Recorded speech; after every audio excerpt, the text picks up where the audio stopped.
Alors c'est un projet qui est né en fait à l'approche de ce cinquantenaire, de cet anniversaire de cette éruption. Et donc moi que je n'ai pas vécu, mais que ma maman a vécu. Donc c'est une histoire que j'ai beaucoup entendue et c'est vraiment un projet qui me tenait à cœur ici au Fonds d'art contemporain d'apporter une touche sensible en fait à cette histoire et de remettre l'humain au cœur, le récit au cœur en fait de cette histoire-là. Donc on a une très belle installation de l'artiste Minia Biabiani qui parle de cette sensibilité-là, à la fois du territoire et de la soufrière, un peu comme une personne finalement et comme une âme. Et on a aussi un très beau travail qui a été fait par Daniel Dabriou et Mina Kikarien avec des entretiens, des témoignages de personnes qui ont vécu cet événement-là. Donc vraiment toujours avec cette idée de remettre la sensibilité au cœur de tout ça, de moins être dans un fait historique, dans une narration historique, mais plus dans un récit personnel qui a vraiment construit et modifié en fait des vies de Bastériens. Et voilà, savoir un peu comment aujourd'hui on peut revenir sur ces événements-là et voir comment ça a transformé en fait la vie des gens et ce qui fait partie de notre histoire aussi. Oui, c'est ça, le département est fortement ancré en fait dans cette thématique de mémoire, de patrimoine, de faire vivre et de faire survivre en fait les paroles et les enjeux mémoriels. Et ça fait partie de cette histoire-là, bien évidemment, cette éruption de la soufrière il y a 50 ans. Alors, ça a été vraiment facile de travailler sur ce projet grâce aux personnes qui ont contribué, donc Minia Biabiani, Mina Kikarien et Daniel Dabriou, qui sont des personnes extrêmement sensibles et avec vraiment toute cette humanité au cœur de ce projet. Donc, ça a été vraiment très agréable de travailler, mais c'est vrai que parfois, c'est un peu lourd de récupérer, de récolter cette mémoire et de lui rendre hommage, finalement, de rendre hommage à ces personnes qui nous ont accordé leur temps et qui ont témoigné aussi de cette histoire-là. Donc, c'est une responsabilité et en même temps, ce sont des récits qui sont très très puissants et très très forts, donc on a beaucoup d'émotions aussi à les récolter, à les transmettre et à les mettre en scène ici dans cette exposition. Donc je pense que c'est une exposition qui vit aussi avec cette émotion-là. Oui, il y a aussi du son, il y a des témoignages sonores et il y a quelques petits extraits de témoignages qui sont écrits. Il y a des petites boîtes noires avec un fond doré où on a des souvenirs en fait de ces personnes qui nous ont gentiment prêté des photos de famille, des souvenirs avec des objets en particulier. Et on a aussi l'Observatoire de la Guadeloupe qui nous a prêté des cendres de l'éruption du 8 juillet. Donc on a ce petit échantillon qu'on peut voir aussi dans un écrin très précieux. Donc il y a beaucoup de choses à voir et de nature très différentes qui transmettent tout un récit très sensible. Le public pourra voir cette exposition jusqu'à mi-septembre. Alors c'est une œuvre qui s'appelle Souffle naissant, qui est une œuvre que je propose dans le cadre de cette exposition sur cet exode de 76. Et pour moi, c'est une œuvre qui est vraiment une écriture dans l'espace. Et tout un travail a été fait autour de la collecte des paroles, des récits intimes des personnes qui ont vécu cet exode. Et donc, c'est une installation qui amène cette notion de pouvoir enfin écrire différemment le récit. Donc, c'est la forme de la soufrière, travaillée dans une écriture très, très faite de fils, faite de céramique.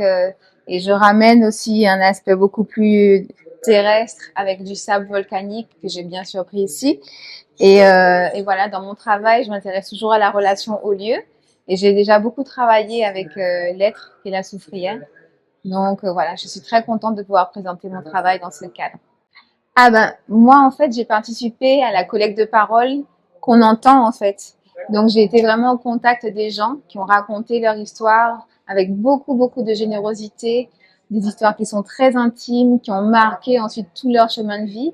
Et donc cette question du fil, du chemin, de l'écriture, de comment cet événement a ensuite marqué des vies, m'a ensuite amené à réfléchir à une écriture dans l'espace. Oui, mais après, c'est déjà un élément qui est présent dans mon travail. Donc, c'est pas la première fois que j'aborde cette notion de volcan, de soufrière, de relation à la Terre, au magnétisme. Et c'est un des axes principaux de recherche que j'ai développé depuis un moment. L'histoire est en marche, l'histoire est en mouvement. L'histoire aussi, heureusement qu'elle ne se répète pas et qu'elle ne repasse pas les mêmes plats, parce que ce 8 juillet 1976, beaucoup qui sont encore vivants, bon, moi-même j'étais adolescente, nous avons vraiment subi quelque chose d'extraordinaire, mais surtout, nous aurions pu y rester, non pas par la nature, mais par la volonté politique, puisque en août 1976, il y a eu, rappelez-vous, l'arrêté au Rousseau, et c'était carrément tout un pan de la Guadeloupe, toute une aile du papillon. C'est pour ça que volontairement, même esthétiquement, j'ai bien montré le déséquilibre qu'il y a eu à partir de ce moment-là. Et je rends hommage, et cela c'est ça n'est pas le président du conseil départemental que je représente et que j'ai le privilège de représenter ici dans cette exposition qui me dira le contraire ou qui pensera que j'ai fait une digression qui n'aurait pas dû être. Je pense quand même à des hommes et des femmes, des hommes et une femme qui ne sont plus ici sur cette terre, mais grâce auxquels nous sommes encore ici à Saint-Claude, nous sommes encore ici à Basse-Terre, nous sommes encore ici à Grosbert, dans toute cette zone, à Bouillante. Je parle de Paul Lagravé, je parle de Félix Rode, je parle du 7 Michon-Chevry, je parle aussi de Jérôme Cléry, et tous, ils s'étaient battus, rappelez-vous, pour que Haroun Tazieff puisse venir donner la controverse à Allègre.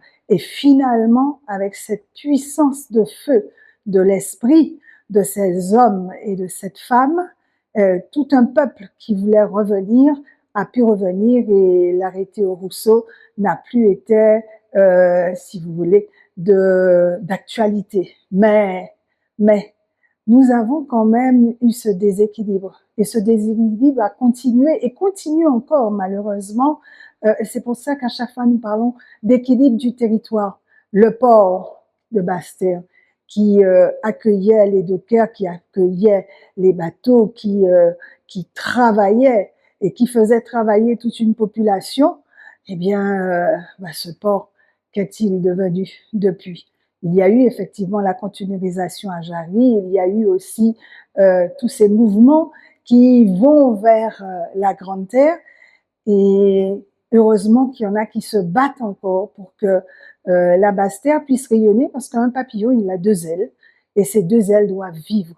Alors le conseil départemental a voulu que cette mémoire, qui est aussi une mémoire vivante, soit accueillie au sein de cet écrin qu'est le Fonds d'art contemporain à Beau-Soleil, à Saint-Claude. Et Saint-Claude, vous voyez, l'écrin même de la soufrière, de la grande dame, de la vieille dame, quelques-uns vont l'appeler, eh bien, ce volcan, d'autres vont dire que ça fait partie aussi de nous, c'est notre nature éruptive qui s'est exprimée.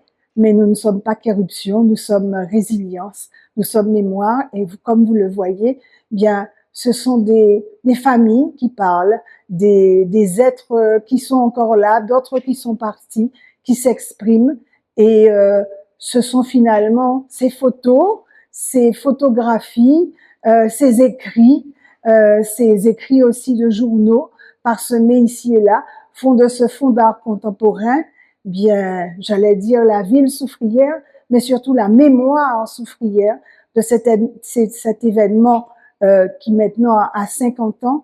Et il le fallait bien, et il le valait bien que nous puissions en parler et que les générations qui viennent et qui n'ont pas connu cet événement sachent qu'il y a des familles qui ont résisté, des familles qui ont été dans la résilience et des familles qui s'en sont sorties et qui sont revenues. D'autres ne sont pas revenus, mais la plupart sont revenus. Et puis, nous faisons vivre aussi le territoire.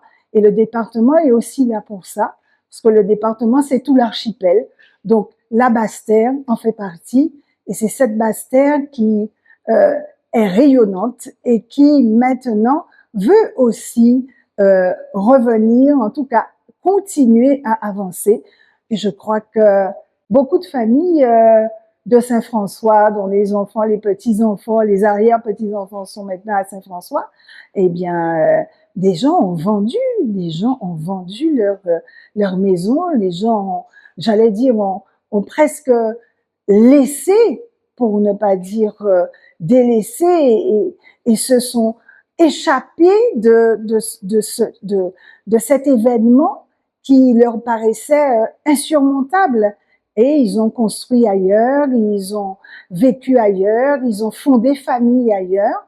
Et j'en connais qui ne sont plus ici, plus à Saint-Claude, plus à Basse-Terre, bien que peut-être même que les sépultures sont encore à Saint-Claude et d'autres à Basse-Terre, mais les générations sont parties ailleurs. J'ai connu ça, mais bon. Et étant fille de patriote guadeloupéen qui a subi mai 67, m'appeler magma, pour moi, c'était, au contraire, pour moi, le magma, il jaillissait de la sève de la terre et que c'était une force. Mais ça n'était pas comme une force qui nous était rappelée dans le visage. C'était plutôt du mépris. Mais vous savez, bon, les gens sont ce qu'ils sont. Et puis, comme j'ai un ami qui dit, tu fais le mal pour toi, tu fais le bien pour toi. Donc, nous allons vers le bien. Donc, c'est vrai que moi, Magma, ça ne m'a pas traumatisée, mais beaucoup de gens ont été traumatisés par cet accueil qui n'en était pas un, qui n'en était pas un. Mais bon, force est de reconnaître que tout ce qui est négatif, eh bien, nous devons le transcender et nous devons avancer. C'est ce qui se passe en ce moment. Et cette mémoire de ce que nous avons vécu, nous, Bastériens, il fallait quand même qu'elle soit cristallisée dans le marbre. Il y a un documentaire. Aujourd'hui, il y a même le fils d'Haroun Tazieff qui est à Basse-Terre aussi.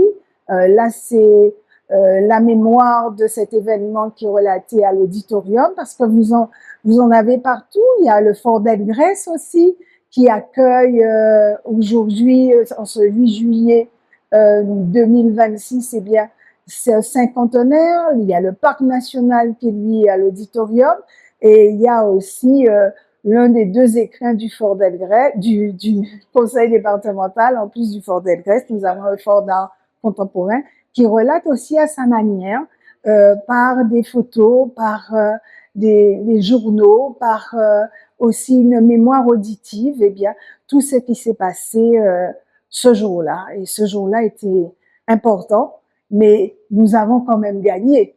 Nous ne sommes pas comme, par exemple, à Montserrat, où malheureusement, c'est la nature qui a été la plus forte. Là, la nature, elle s'est réveillée, mais elle s'est aussi apaisée et les hommes sont revenus à la raison. C'est pour cela que nous sommes ici.